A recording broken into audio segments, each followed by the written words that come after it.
Welcome, theater people. My name is Jim Gallagher from Drama Queen Graphics. I want to welcome you to Theater Branding in the Digital Age.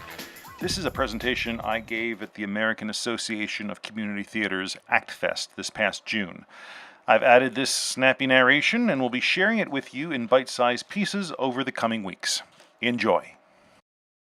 All right, branding. We hear this term a lot today. Now, when I say branding, you probably think of these corporate logos, because we see these logos every day on our tablets and our TV, everywhere. Now, we're going to use Starbucks as our example. Now, this logo is the embodiment of the Starbucks brand. It's a simple visual symbol that represents the company's brand, but the logo itself is only part of what creates the overall Starbucks brand. Their brand is also affected by things like the company's reputation, for example, the quality of their products. Also, what others are sharing about Starbucks, especially on social media. Then there's each individual's unique experience with the company, Starbucks' involvement in the community, public relations more or less, and finally, the Starbucks logo, which we call the brand identity. Now, together, these elements create the Starbucks brand. Now, because a brand is built from many things and operates on many levels, each person's experience of the brand will be different. In other words, brands are personal, and how they are perceived changes from person to person. Of course, branding also applies to theater. I bet you were wondering when I was ever going to get around to that. Now, this is the brand identity of the original Broadway production of Sweeney Todd. And while I certainly appreciate this graphic from an aesthetic point of view, like the Starbucks logo, there's a lot more going on here. For me, this graphic represents many things. First of all, the original cast recording, vinyl, of course, with the red RCA label and arguably the finest side 3 in cast recorded history. And then there's the photos that were on the album cover and the libretto. Lastly, my memories of entering the Uris Theater, now the Gershwin, with my brother, with the sound of the pre-show organ, enthralled by the grave-digging actors getting progressively lower on the stage.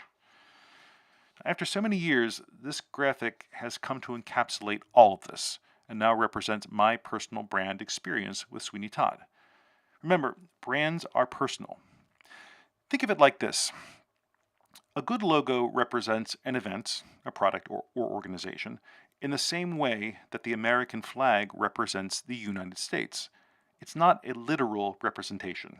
I mean, we don't pledge allegiance to red and white rectangles, a blue box, and some stars, but rather to the memories and feelings and ideas that this graphic element has come to embody, which is personal and different for everyone.